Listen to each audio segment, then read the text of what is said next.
Fala galera, saudações vascaínas, começando aqui o pós-jogo de Vasco 2, Cuiabá 1 pelo Campeonato Brasileiro, última partida da temporada, última rodada do Campeonato Brasileiro e último pós-jogo, de 2024. Então eu começo esse vídeo agradecendo a você que passou toda essa temporada aqui junto comigo, acompanhando o Vasco, Foi uma temporada um pouco mais calma, do que as últimas. 2023 a gente se livrou, na última rodada, um sufoco danado. 2022 a gente só conseguiu acesso na última rodada também, lá na Batalha de Itu. Então a gente vem assim de 2 anos de sofrimento até o último jogo.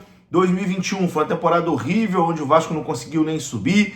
2020 foi rebaixamento. Então assim, geralmente a última rodada das últimas temporadas foram de um sufoco ou de frustração, e hoje foi uma rodada assim bem tranquila, onde a gente só acompanhou praticamente os outros resultados e, claro, acompanhou também o jogo do Vasco. O Vasco vence por 2-1, termina o campeonato na 10ª colocação, posição que o Vasco ocupou durante grande parte do campeonato. O Vasco fez realmente uma campanha esse ano de meio de tabela o tempo todo, sem passar sufoco, e garante a vaga na Sul-Americana.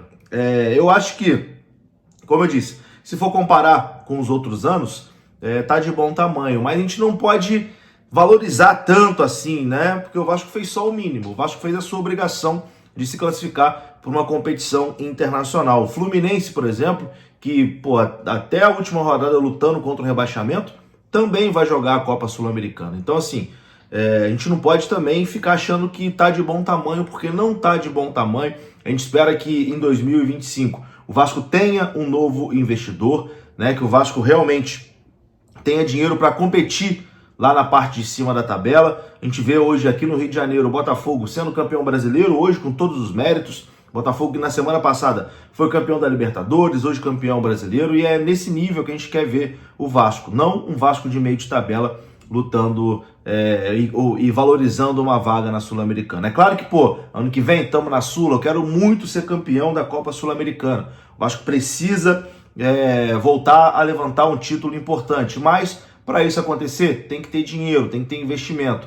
Sem dinheiro, infelizmente, não vai ser possível.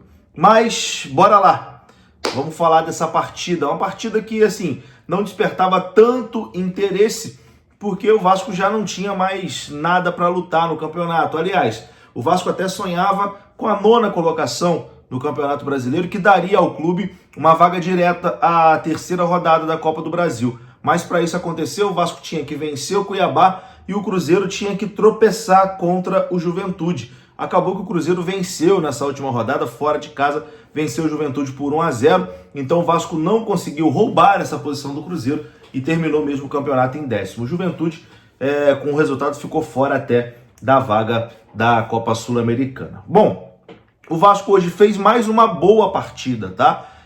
Acho que o saldo do Felipe nesses 3 jogos foi um saldo positivo. Contra o Atlético Goianiense, o Vasco foi muito mal, O Vasco achou ali o empate na Bacia das Almas, com o Alex Teixeira brilhando, no finalzinho da partida, mas foi um jogo que era obrigação o Vasco vencer o Atlético Goianiense em São Januário. O Vasco não conseguiu fazer isso, pelo contrário, ficou na roda e por muito pouco não foi derrotado, pela equipe do Atlético Goianiense. O Vasco conseguiu um empate aos 48 do segundo tempo. Mas as 2 últimas partidas do Felipe, quando ele muda o esquema tático, para de jogar com aqueles 2 pontas, e vai ali num 4-4-2, num losango, o Vasco vai bem nesses 2 jogos, contra o Atlético Mineiro e contra Cuiabá. E Pablo Verratti, por exemplo, que vinha sendo muito sacrificado naquele antigo esquema, que a bola não chegava nele, e o Verratti praticamente não participava do jogo. Já tinha torcedor dizendo que o Verratti está matando o esquema do Vasco, o Verratti não serve, o Verratti é ruim, o Verratti é caneleiro, o Verratti só faz gol de cabeça. Com essa mudança de esquema, o Verratti passou a ser mais municiado. E, cara, o Verratti é um atacante diferenciado, no futebol brasileiro. Diferenciado, a gente tem um baita de um atacante. E contra o Atlético Mineiro, ele faz um gol com assistência do Felipe Coutinho, gol de pé, porque muita gente fala que o Verratti só faz gol de cabeça. Os últimos 3 gols do Pablo Verratti nessas 2 últimas rodadas foram com o pé. E hoje o Verratti marca 2 vezes, né? Um com assistência do Puma no primeiro tempo e outro também no primeiro tempo, né? Assistência do Philippe Coutinho. Então dá para a gente destacar mais uma vez, boa partida do Philippe Coutinho participando, bom jogo do Philippe Coutinho, dando esperança pra gente que em 2025, com uma pré-temporada, o Philippe Coutinho pode ser útil, né? Pode ajudar, pode fazer uma grande temporada. Mais uma boa partida do Alex Teixeira, o Alex Teixeira que tem contrato com o Vasco até o final da temporada que vem, então vai permanecer, vai continuar no elenco e fez uma boa partida hoje também, como fez uma boa partida contra o Atlético Mineiro, fez uma boa partida também contra o Atlético Paranaense. Matheus Cocão hoje muito bem também, se valorizando cada vez mais. Nessa reta final o Matheus Cocão se valorizou muito, já tem proposta de time lá de fora querendo levar ele. O Vasco comprou o Cocão por 2 milhões de reais e deve vender, caso negocie o jogador, por mais de 20 milhões de reais. Então, assim, um ativo que se valorizou muito. Destacar também o Paulinho, né? Paulinho que voltou nessas 2 últimas rodadas, após grave lesão sofrida no Campeonato Carioca. O Paulinho entrou bem na última partida e entrou bem hoje de novo, distribuindo o jogo e até chegou a fazer um gol, né? Que seria o 3-1 ali pro Vasco, mais um impedimento milimétrico ali, uma maldade, né? Uma maldade.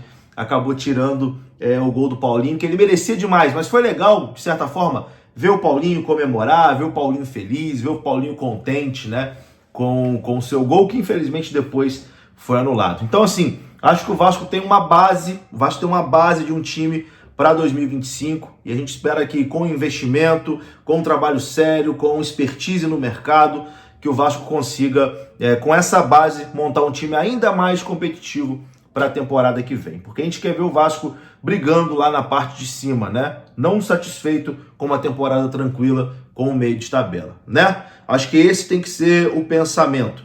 Pô, estamos na Sul-Americana? Beleza, mas fizemos a obrigação. Porra, até o 14º colocado vai para a Sul-Americana. Então o Vasco fez só a sua obrigação de jogar a Sul-Americana. O problema é que nos últimos anos nem a obrigação o Vasco estava conseguindo fazer. Então vamos para essa Sul-Americana ano que vem, a temporada se encerra por aqui. Infelizmente o Fluminense não foi rebaixado, né? Conseguiu escapar, mas o Atlético Paranaense, né, vai jogar essa Série B aí na próxima temporada. A gente eliminou o Atlético Paranaense na Copa do Brasil esse ano. Eles falaram muita coisa, né? Falaram muito sobre o Vasco. É um time que historicamente também tem uma rivalidade aí com o Vasco. Então, ó, boa Série B aí pro Atlético Paranaense. Não é o que a gente queria o Fluminense lá, mas enfim, o Atlético Paranaense que corre atrás agora aí do seu prejuízo. E pra gente aqui, como eu disse, vamos para essa Sul-Americana, Campeonato Brasileiro ano que vem, Copa do Brasil desde o início. A gente espera que a diretoria, que o Pedrinho, os seus pares, consiga um investidor ainda na temporada de 2025 para o Vasco voltar a ser competitivo, beleza? E mais uma vez, ó, agradeço demais você do fundo do meu coração por toda a temporada de 2024. Estivemos aqui em todos os jogos, né? Todo dia, praticamente todo dia com um vídeo aqui e todo jogo, né, tem pós-jogo. Acho que nessa temporada só teve um jogo que eu não gravei pós-jogo, que foi na derrota pro Fortaleza, né? Que foi ali, eu tava realmente bastante desanimado com o momento do Vasco, mas enfim, passamos juntos aqui essa temporada e em 2025 estaremos juntos mais uma vez. Tem viagem internacional, tem Copa Sul-Americana, tem muita coisa. Tamo junto, obrigado, gente, um grande abraço, tá? Saudações vascaínas. Lembrando que estamos em live lá no Expresso 1923, acompanha a gente lá. Saudações, um abraço, até a próxima. Ó, mas o canal continua, hein? O canal continua, amanhã tem vídeo normal, não tem mais jogo, mas as notícias não vão parar. Valeu!